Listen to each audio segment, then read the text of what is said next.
Hey guys, and welcome back to another episode of Lost Bits right here on TetraBitGaming, the series where we explore video games to find some unused, hidden, and normally unseen content. I sure hope you're ready because this cute as heck platformer has a lot of stuff to be found. Before we get started, I just want to quickly thank Amino for again sponsoring this and my previous Doki Doki Literature Club video. Amino is an awesome app where you can connect to a huge variety of different communities with other users with similar interests. I myself have been checking into several Aminos lately, such as for Monster Hunter, Mario, and for The Legend of Zelda. If you're watching this video though, you're probably a fan of A Hat in Time, and if so, there's an Amino for that as well. There you can find everything from slick artwork to voice and text chat rooms, as well as even snapshots from Nathaniel Bandy.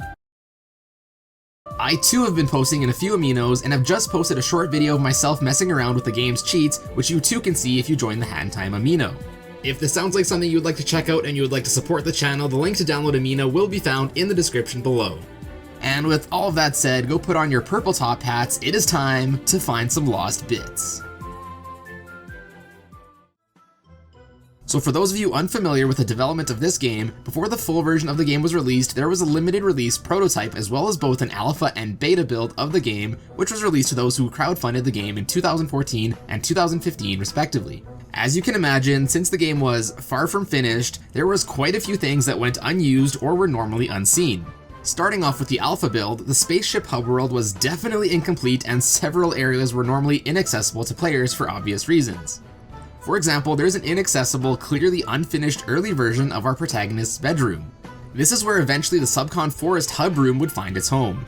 You'll notice that Queen Vanessa's bed was used here as a placeholder, and keeping up with the theme of time, it has some sort of clock face on it with the title Act 1 Toilet of Doom written below it.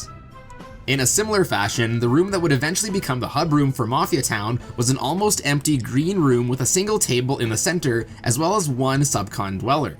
There was also an inaccessible early version of the Battle of the Birds room, an empty green area with a single slide leading to the main room, and another empty room with blue walls and a window. It's pretty obvious why the developers at Gears for Breakfast didn't really want anyone to see these rooms. The alpha build of this game also had an unused test room, and you all know how much I love test rooms.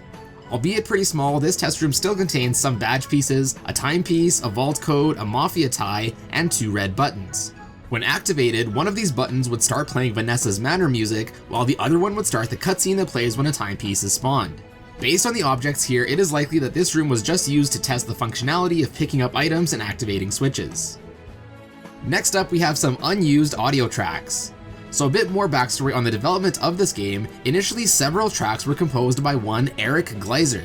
For whatever reason, he eventually left the development of the game, and then all of his tracks that he composed were then replaced by other ones composed by Pascal Stifel.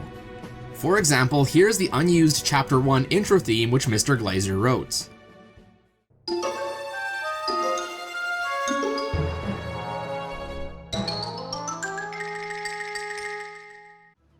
Eric Gleiser actually went ahead and uploaded the tracks that were removed from the game to SoundCloud and titled the album The Unused Original Soundtrack of a Hit Indie 3D Collectathon Platformer, an OST in Time. That's one interesting way to avoid copyright, I guess.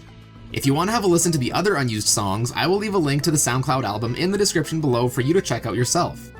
Next is an unused song titled Hat Adult Masked Song. But who is Hat Adult, you might be asking? Okay, fast forwarding a bit to the beta build of the game, at the end of the beta, the player would get to take control of a grown-up version of Hat Girl and walk outside for a little bit.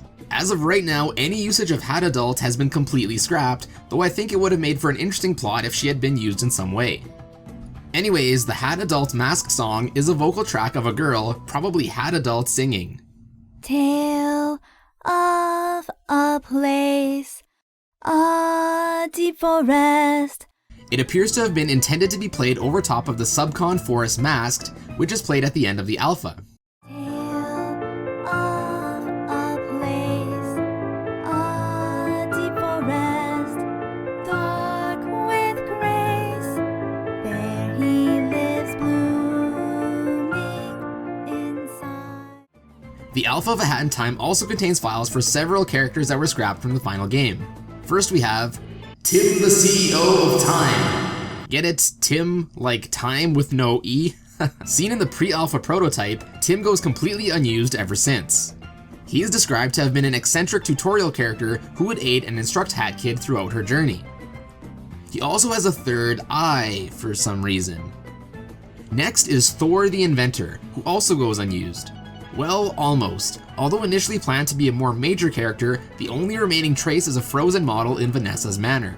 Thor was apparently shown off a lot during the early development of the game, and there was also a hat even named Thor's Hat, which would grant HatKid the ability to perform a mid-air spin attack. Just like Thor himself, the hat was also scrapped from the final game. Although it looks like he was meant to have been a major character, outside of shortly interacting with him in the beta build, very little information is really known about Thor. And lastly, and probably most notably, is a scrapped character simply named the Moonjumper. He is described as being a puppeteer who, according to the Snatcher, apparently also used to live in Vanessa's manor. Some even speculate that he is in fact Vanessa's prince. There was also apparently supposed to be a plot point in the game in which the Moonjumper, Queen Vanessa, and the Snatcher would all compete for ownership of the Subcon Forest, perhaps in a similar way to how the Battle of the Birds missions worked. The Moonjumper's design and story seem to both be relatively fleshed out, and Jonas, the creator of A Hat in Time, also spoke of him several times in interviews, so I find it really strange why it was decided to scrap him altogether. And for the last stop of the alpha build are some chalkboards which can be found in a normally inaccessible part of Mafia Town. Knowing that some players would still find a way to get here, the developers left a message for the curious. The first board would say, "You should not be here, leave or I will send Queen Vanessa after you." And the second one would say, "These players, always trying to break my level design, grumble." As a good segue into the beta build, these boards on these islands also make an appearance in the beta. This time around they will have different messages and will say, "Welcome back my fellow beta chums, but seriously you shouldn't be here." And "Hope you're enjoying the beta, signed WTN," which is an acronym for William T. Nichols, who is the art director and level designer for this game. This island also has a giant orb, which if you collect it just counts as a single orb, which is kind of strange. This same island also has a tombstone that has a cipher that can be translated to say, "Here lies my dad, who loved me with all of his heart and knew I could always be a success in all that I did." No, you're crying. Next is a strange flying object that can be found in the Mafia Town skybox, simply titled Flying House. It's basically some sort of weird, evil violet sphere sitting on some sort of low-poly chair with 4 rocket boosters keeping him aloft. If HatKid gets close enough to the object, she will instantly die. I'm guessing this thing was left as either a really early design of a scrapped character or as another joke by the developers. And just like in the alpha build, the beta also has several unused textures. The first is an unused graphic for the ice statue badge, which as it sounds would turn HatKid into an ice statue. This is the exact same thing that the ice hat does in the final game, so it looks like the developers just decided to change it from a badge into a hat. Next is an unused loading screen image for the character Timmy. I couldn't really find any definitive information about Timmy, but apparently he was supposed to be a playable character in a co-op and New Game Plus mode in the game. Before being assigned as just a co-op partner, Timmy was also apparently going to be a resident of Vanessa's manor and would in some way take control of the haunted manor in order to get in HatKid's way. And who knows, maybe Timmy was a younger version of Tim the Time CEO we mentioned earlier, as apparently initially this game would feature different time eras as seen with Hat adults.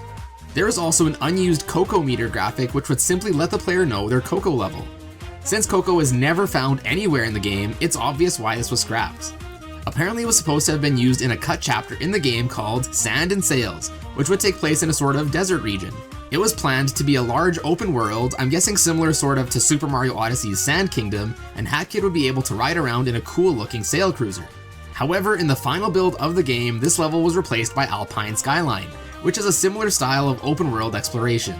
In the game's files, the folder that contains all of the Alpine Skyline assets is still actually titled Sand and Sails. You might have also noticed that this desert level is also still visible on the planet that you can see from the main hub area. Next is an unused graphic saying "Return to the Penguin," likely DJ Grooves. And lastly from the beta is an unused moon tablet graphic which features carvings of some boy with a sword, as well as what looks to be HatKid meeting her older self, and both of them staring up at a rocket ship and the moon. This is a very interesting unused graphic, and it was likely to have been used as a key item for a quest at some point, probably again dealing with a scrapped plot of jumping between timelines. Sorry, there's actually one other major thing in the beta that was removed from the final game, and that is an unused level known as the Beta Heroes Challenge. It is similar to other dream worlds in the game, but this time it's very long and very challenging. It's actually quite a fascinating level just to look at. Ha, get it? Gears for breakfast. Interestingly enough, this level also contains an unused music track written by the one and only Grant Kirkhope called The Big Challenge. Grant, as some of you may know, has been made famous from composing songs for various classics such as Banjo-Kazooie and Donkey Kong 64. And with those pre-release builds out of the way, we can now move on to the final release. First off, there are 4 unseen diary entries which were meant to be read in Hat Kid's secret room. Since the only normal way to get here requires a few timepieces as well as the ice hat, normally you can't even access her diary until after the first 4 acts. The final build also contains models and animations for some more unused characters. First is an unused enemy listed in the game as Rough Patch, who looks like some sort of dog that would be disguised as a bush and would probably jump at the player if they got close enough. The other unused model is that of an almost naked old man referred to simply as Oldster. Oldster was initially supposed to have been the weirdo you get to scare into thinking you're an alien in the mission She Came from Outer Space, but he was eventually replaced with a weird mafia guy instead. Oldster does some pretty weird things like picking his belly button and giving himself CPR. It's interesting to note that just like with the unused characters Thor and Tim, both Rough Patch and Oldster can also be seen in a frozen state in Vanessa's manor. Next, there's a scrapped NPC named Sandworm, and it looks like he was going to be either another enemy or some sort of merchant. Seeing as how he is in fact a sandworm, he was likely scrapped along with the unused Sand and Sails level. Other unused graphics include a scrapped collectible bird, a texture for the removed Electro badge, an image for an unused hover yarn, a 3D model for a flask, again likely meant to be used in the cut Sand and Sails level, and also a 3D placeholder for the Dweller's Mask, which was changed to a simple 2D image in the final game. And lastly, there's an earlier concept design of the title screen, as well as a concept design for the concept design. It looks like it just outlined the path of the object, and it also has some arrows and text that is unfortunately too small to be legible. So some good news and some bad news. The good news is that there is another unused test map in the game, but the bad news is it kind of sucks. It's basically just a tiled platform with another raised platform in the middle. Titled in the files as Hat in Time entry, I'm guessing it's just a very early leftover from designing one of the game's levels. I know many fans were hoping to play as Mustache Girl at some point, or at least wished her role was a little bit more fleshed out. Well, there actually is a way to play as her in the game. Using console commands, you can load into a level in the Subcon Forest and control Mustache Girl. Some of her animations are missing and she will default to a T-pose, but for the most part she is fully playable. There is even an unused dialogue cutscene between the Snatcher and Mustache Girl. Some speculate that at some point there might have been one act per level that would have you play as Mustache Girl, but likely due to time constraints, this idea was scrapped.